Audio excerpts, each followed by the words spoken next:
Welcome to another round of the Twisted Metal Tournament.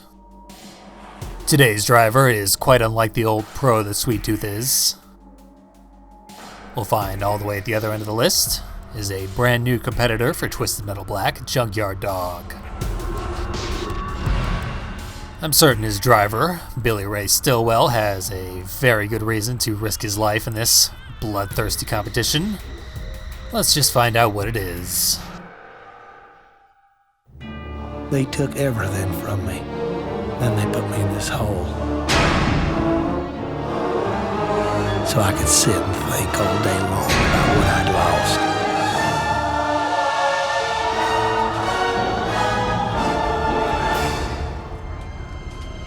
My freedom, my wife, even my pride. It was hard to know which one I missed the most.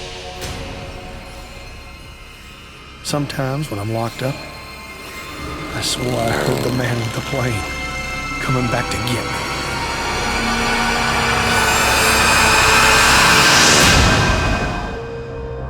But none of it was real. It was just my head going to mush. But then, one day, I had a visitor. And that's when everything changed. He said his name was Calypso. He ran some kind of weird contest, and he was looking for people like me to be a part of it. He told me if I won, I could have the one thing my heart desired. I may be no rocket scientist, but I know opportunity when I see it. That pilot had taken a piece of my life and twisted it all around. How could I refuse the chance for revenge?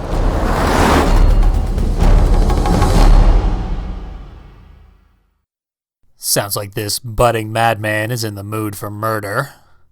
And it looks like he's going to just the right place.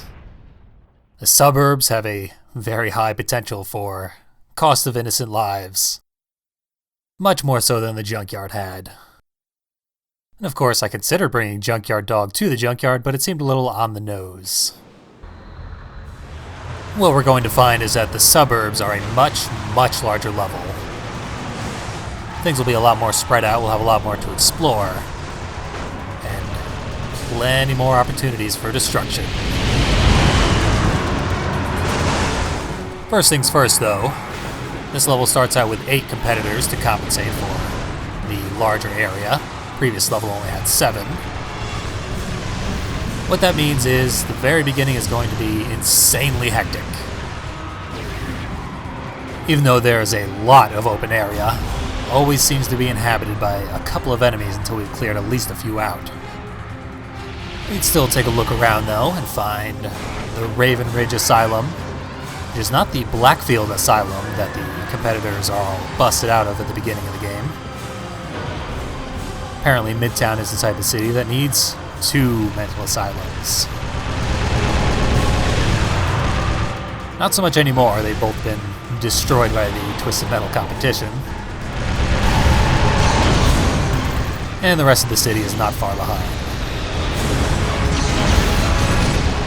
Junkyard Dog's special there, very similar to the gas can pickup, which is it fires over the vehicle, and then when you hit the fire button again, it slams into the earth and explodes.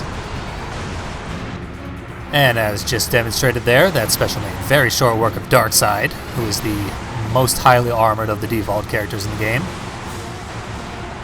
So it's a massively upgraded version of what is already one of my favorite weapons in the game. And hey, we picked a lucky day for the tournament. The carnival's in town, complete with its own Ferris wheel.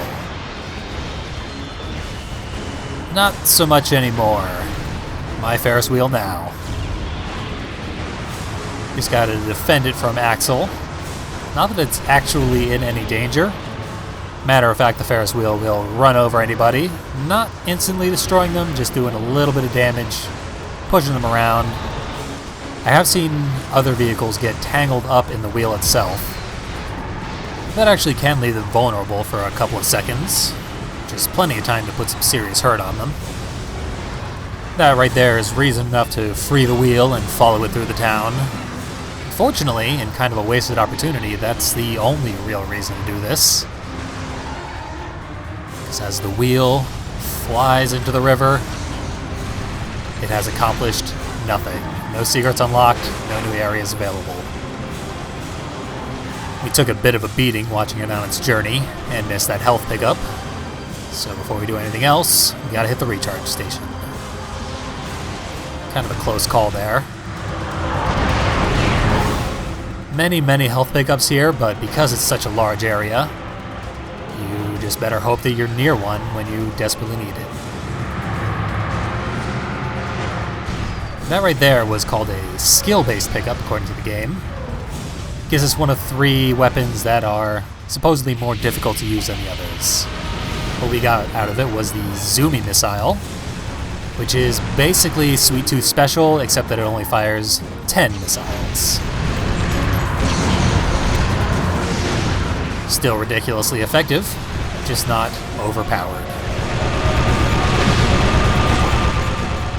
Warthog is using a last-second energy move to defend himself from our killing blow. It has postponed the inevitable. It offered only a brief moment of respite, though. We haven't really seen any energy moves of our own yet, and I'll discuss them a little more later. For now, though, I've got a 1200-degree spin to make. Then back into hot pursuit of the next enemy. Of course, we're not really in a position to do much pursuing. Low health and all. That bullseye there is Spectre's special attack. It's a missile that's virtually guaranteed to hit. Luckily, it does very poor damage. So up here in the high-class housing, we follow the path all the way to the end, plow through the final mansion, you get one more health pickup. Should give us enough to exact some revenge on Shadow here. She's the one who pushed us off the cliff. It's not going too terribly well. The longer you let enemies live, the more pickups they collect, the more dangerous they become. Luckily, they will, for the most part, ignore health pickups. For the most part. There's usually 1 or 2 per area that AI opponents will try to collect. Also, I haven't talked too much about Turbo. It's the blue bar down below our health bar. And it's refilled by the green pickups.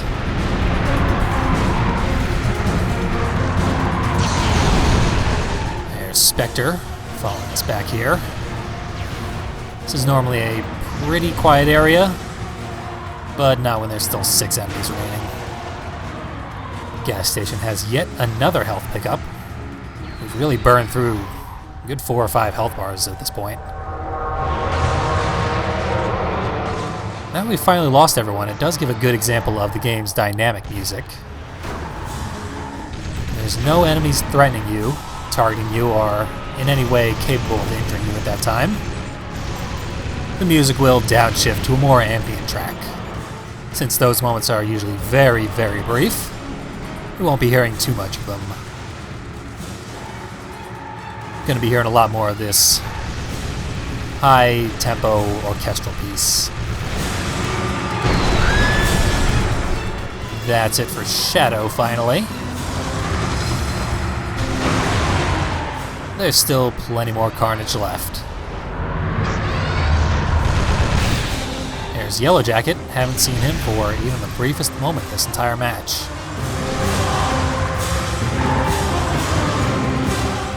Means he's at full health and probably has a lot of ammunition to go around.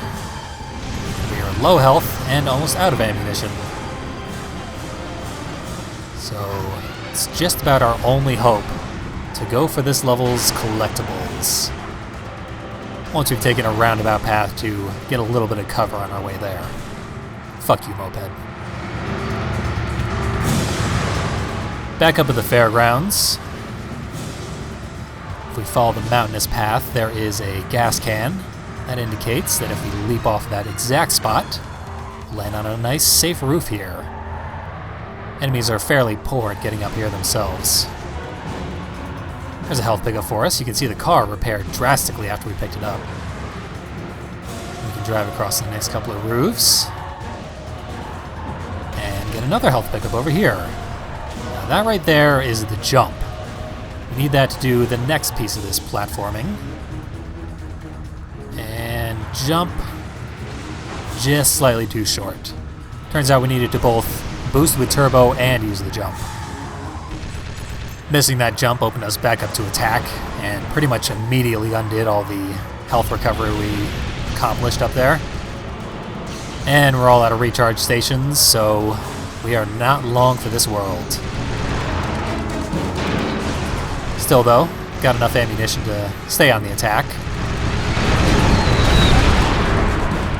And at least kill one of our attackers.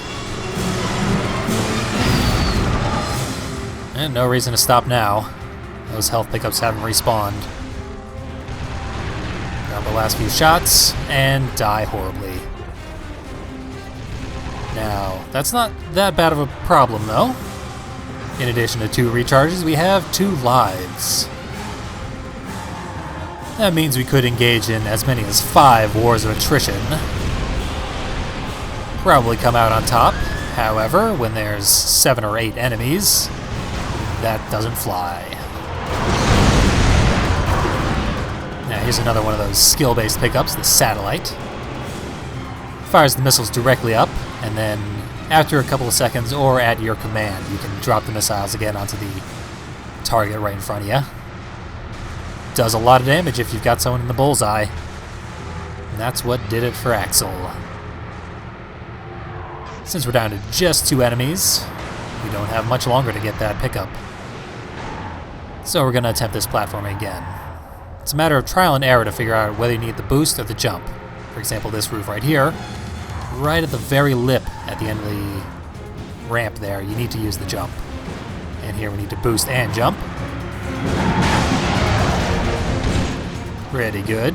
That can be more difficult than it looks to do without flying off the edge. And if we look over there, we can see the atoms flying around, indicating the black cube. We want to break its structure first, and then jump right over there. If you boost and jump, you'll miss it. They're very wise about leaving a trail of breadcrumbs to indicate that there is stuff across the roofs there. It's actually a pretty reasonable endeavor to find all the unlockables in this game on your own. Since we just got the difficult one there, I'm inclined to celebrate. Lower Brimstone down here. And lightning attack us both with that rain cloud that's just standing in the middle of that industrial area.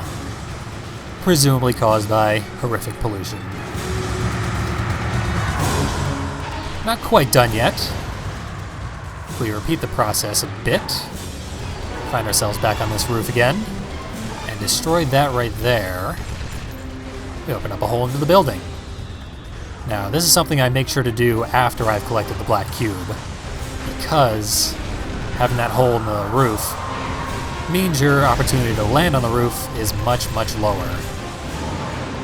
Got about half as much space to actually land. Once you're inside the building, you destroy the console, and unlock Warthog.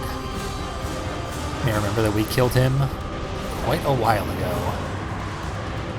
That's 2 out of the 4 unlockable characters in this game already available. Pretty good deal. Brimstone's down. That just leaves poor Mr. Grimm. With as much firepower as we've got, and as large a vehicle as we're in, he does not stand a chance. Just toying with him at this point.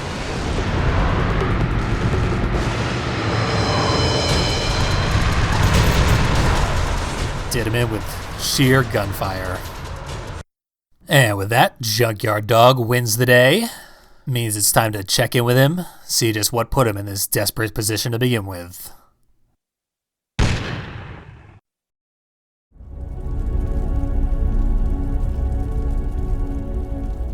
When I passed out in my truck, I dreamed about the farm.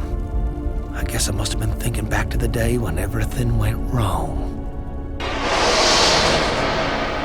I remember it so well. We was 2 weeks from harvest. I was checking out the crop when I heard this noise up in the air. There weren't no dusting scheduled that afternoon. I hollered for the guy to stop, but it just kept coming. I didn't know what was happening at first. I couldn't breathe, and my heart was beating so fast, thank the Lord, I passed out real quick. I thought I was dead. I must have been out for hours, and when I woke up, well, my God, what had happened to me?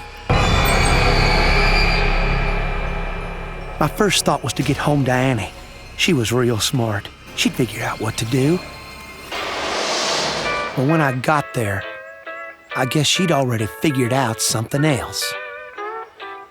I heard them laughing, talking about how they'd go the next week, try to collect the life insurance. Everything hurt. My face, my mind, my heart.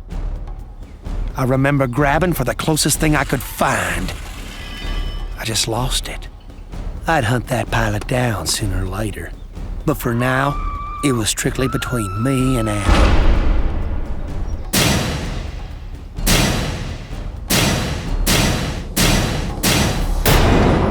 I'd been hitting Annie's body for well over an hour. You couldn't even tell who she was no more. There's a man out there took my wife and turned me into a freak. When I win this contest, he's gonna pay for what he done.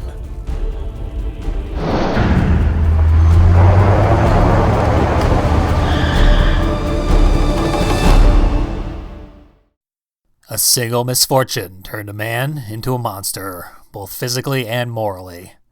Now it's time to find out if that monster has earned his revenge. I'd won the contest, and now it was my turn to collect. I went to see Calypso, and just as promised, he delivered the goods. I knew right from the start he'd get me the revenge I was craving. When we went back to the farm, Calypso said he had a little surprise for me. Somehow he'd done it. He'd found that bastard who made me kill Annie. Son of a bitch even brought his plane with him. Calypso said all I had to do to get my prize was step aboard.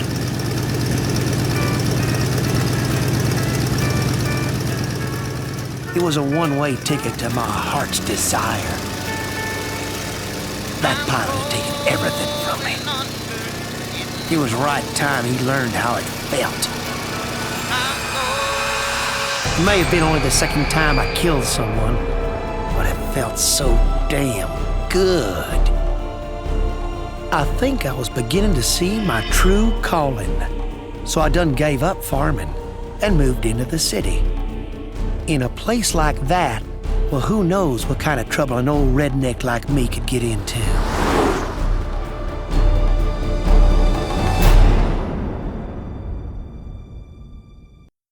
Restitution via liquefaction. Seems almost like murder is a drug here in Twisted Metal Black, and Billy Ray has an addictive personality. But just what did he do differently from Sweet Tooth that made Calypso pay up without a catch? We'll just have to wait and see the results of more wishes to find out.